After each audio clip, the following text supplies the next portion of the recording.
présenté au temple.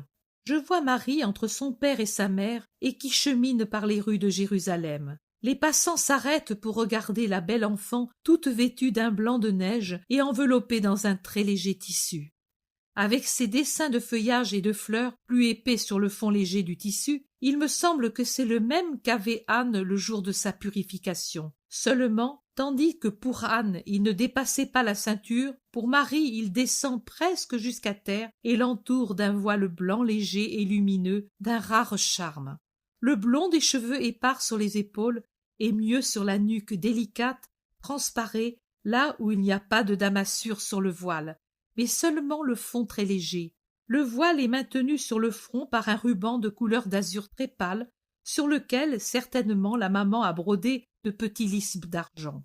Le vêtement, comme déjà dit, très blanc, descend jusqu'à terre, et quand elle marche, c'est tout juste si l'on aperçoit ses petits pieds dans les sandalettes blanches. Les petites mains semblent 2 pétales de magnolia qui sortent des longues manches. Hors le cercle d'azur du ruban, il n'y a pas d'autre couleur. Tout est blanc. Marie semble vêtue de neige. Joachim et Anne sont vêtus, lui du même habit qu'à la purification, et Anne d'un violet très sombre. Même le manteau qui lui couvre la tête est d'un violet foncé. Elle le tient très baissé sur les yeux, 2 pauvres yeux de maman, rouges pour avoir trop pleuré, qui ne voudraient pas pleurer, et ne voudraient surtout pas être vus en larmes, mais qui ne peuvent s'empêcher de pleurer sous le couvert du manteau. Cette précaution vaut pour les passants et même pour Joachim, dont du reste l'œil habituellement serein est aujourd'hui mouillé et obscurci par les larmes déjà versées ou qui coulent encore. Il chemine très courbé, sous un voile disposé comme un turban, dont les ailes latérales descendent le long du visage. Il fait très vieux, en ce moment, Joachim. À le voir, on le prendrait pour le grand-père, ou même le bisaïeul de la toute petite qu'il tient par la main. Le chagrin de la perdre donne au pauvre père une démarche traînante, une lassitude de tout son maintien qui le vieillit de 20 ans. Son visage semble non seulement vieilli, mais celui d'un malade, tant il est accablé et triste.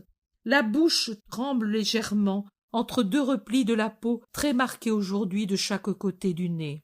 Ils essayent tous les 2 de cacher leurs larmes, mais s'ils y réussissent pour beaucoup de gens, c'est impossible pour Marie. À cause de sa petite taille, elle regarde de bas en haut, et son regard se porte alternativement sur son père et sa mère. Eux essaient de sourire de leur bouche tremblante et augmentent l'étreinte de leurs mains sur la petite main de Marie chaque fois que leur enfant les regarde en souriant. Ils doivent penser, voilà une autre fois de moins à voir ce sourire. Ils marchent lentement, doucement. Ils semblent vouloir allonger le plus possible la route. Tout leur est prétexte pour un arrêt, mais le parcours doit finalement finir. Il est sur le point de se terminer. Voilà, à ce dernier bout de chemin montant, le mur d'enceinte du temple. Anne fait entendre un gémissement et serre plus fort la petite main de Marie. « Anne aimée, je suis avec toi, dit une voix qui sort de l'ombre d'une arcade basse à un croisement de route. Et Élisabeth, qui certainement l'attendait, la rejoint et la serre au cœur, et comme Anne pleure, elle lui dit « Viens, viens un peu dans cette maison amie, puis nous irons ensemble. Zacharie est là. » Ils entrent tous dans une pièce basse et obscure où brille un grand feu. La maîtresse, une amie certainement d'Élisabeth, mais inconnue de Anne, se retire par politesse pour laisser libre le petit groupe. « Ne crois pas que je me sois repentie ou que je donne à regret mon trésor au Seigneur, explique Anne à travers ses larmes, mais c'est le cœur. Oh, mon cœur, quelle souffrance il éprouve, mon vieux cœur qui va retourner à sa solitude de mère sans enfant. Si tu le sentais, je le comprends, mon Anne, mais tu es bonne, et Dieu te réconfortera dans ta solitude. Marie priera pour que Dieu donne la paix à sa mère, n'est-ce pas? » Marie caresse les mains maternelles et les baise. Elle se les passe sur le visage pour en être caressée. Et Anne serre entre ses 2 mains ce petit visage et le baise, le baise. Elle ne lui a pas encore donné assez de baisers. Zacharie entre et salue. « Au juste la paix du Seigneur. » « Oui, dit Joachim, demande pour nous la paix, car notre cœur tremble de l'offrir.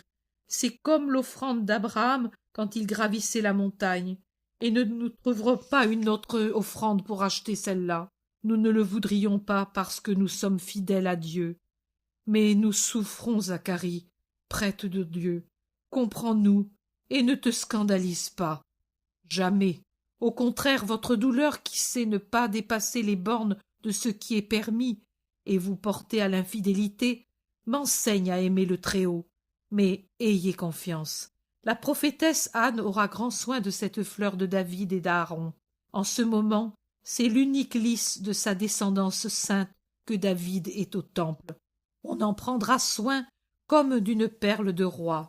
Bien que le temps vient à son terme et les mères de la descendance de David devraient avoir souci de consacrer leurs filles au temple, puisque c'est d'une vierge de la race de David que sortira le Messie, à cause de la diminution de la foi, les places réservées aux vierges sont vides. Il y en a trop peu au temple, et de race royale, aucune depuis qu'on est sorti, il y a maintenant 3 ans, Sarah d'Élysée qui s'est mariée.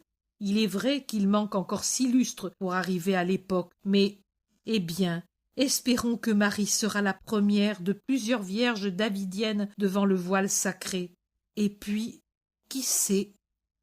Zacharie n'ajoute rien d'autre, mais pensif, il regarde Marie. Puis il reprend. Moi aussi je veillerai sur elle. Je suis prêtre et j'ai mes entrées. J'en profiterai pour cet ange, et Élisabeth viendra souvent la voir. Oh, pour sûr, j'ai grand besoin de Dieu, et je viendrai le dire à cette enfant pour qu'elle le dise à l'Éternel. Anne a repris son courage. Élisabeth, pour la remonter encore plus, lui demande. N'est-ce pas ton voile d'épouse? Ou bien as-tu filé du nouveau byssus? C'est mon voile. Je le consacre avec elle au Seigneur. Je n'y vois plus clair. Et puis les ressources ont bien diminué à cause des impôts et des revers de fortune. Je ne pouvais faire de lourdes dépenses.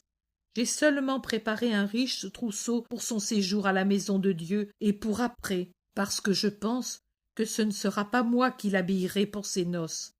Et je veux que ce soit toujours la main de sa maman, même froide et inerte, qui la part pour son mariage et lui file les linges et les vêtements d'épouse. Oh, pourquoi cette triste pensée? Je suis vieille, cousine. Jamais comme sous le poids de cette douleur je ne l'avais ressentie. Les dernières forces de ma vie, je les ai données à cette fleur, pour la porter et la nourrir. Et maintenant, la douleur de la perdre souffle sur ses dernières forces et les dissipe. Il ne faut pas parler comme ça à côté de Joachim. Tu as raison. Je penserai à vivre pour mon homme. Joachim a fait semblant de ne rien entendre, attentif envers Zacharie. Mais il a entendu et pousse un profond soupir, les yeux mouillés de larmes. Nous sommes exactement entre la 3e et la 6e heure. Je crois que ce serait le moment d'aller, dit Zacharie. Il se lève pour remettre les manteaux et partir. Mais avant de sortir, Marie s'agenouille sur le seuil, bras ouverts, un petit chérubin qui implore « Père, mère, votre bénédiction !»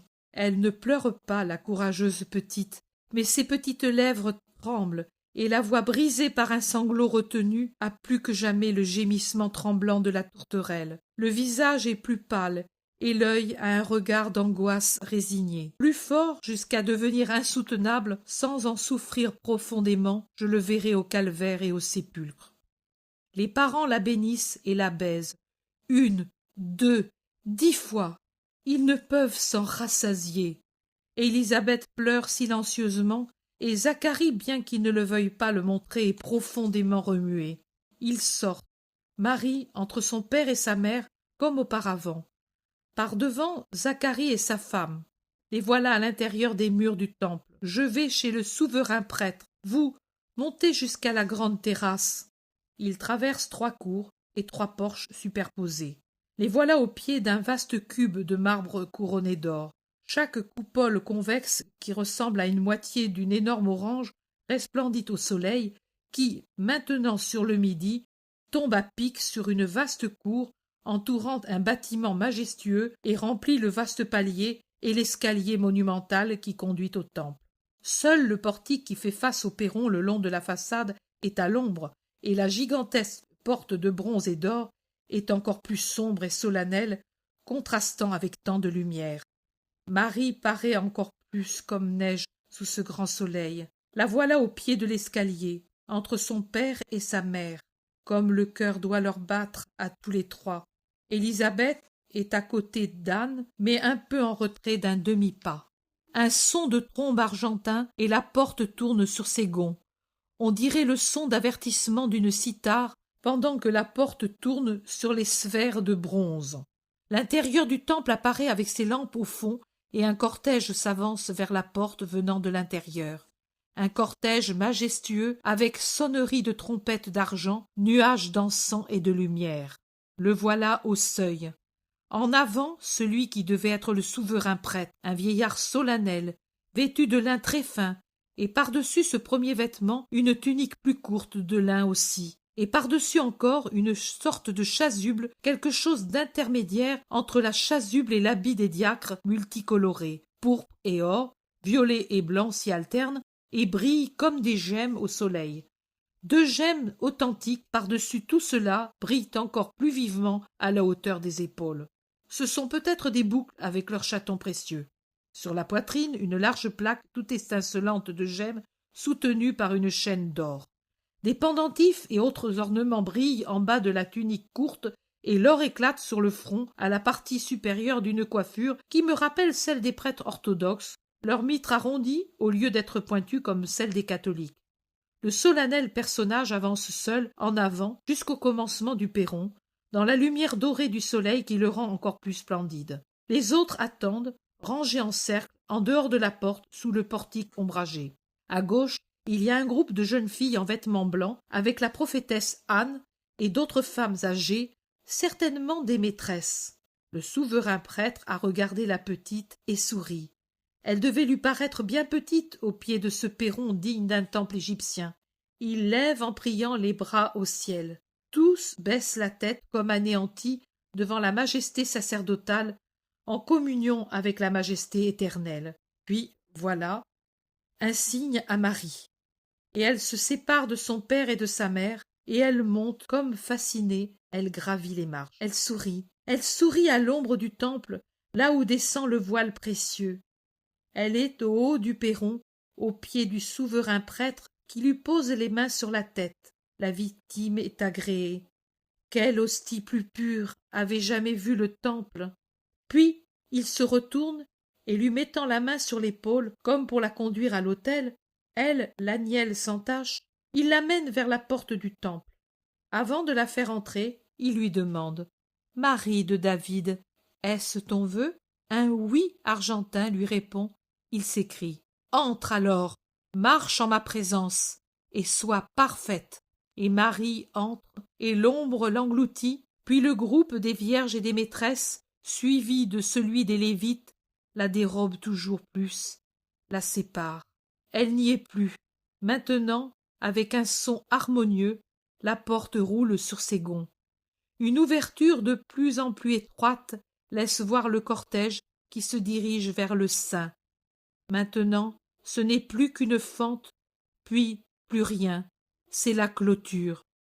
Au dernier accord des gonds sonores répond un sanglot des deux vieillards et un cri unique: « Marie, fille !» Et puis deux gémissements qui s'entrecroisent: « Anne, Joachim !» Et il conclut: « Rendons gloire au Seigneur qui la reçoit dans sa maison et la conduit sur sa route. » Et tout finit ainsi.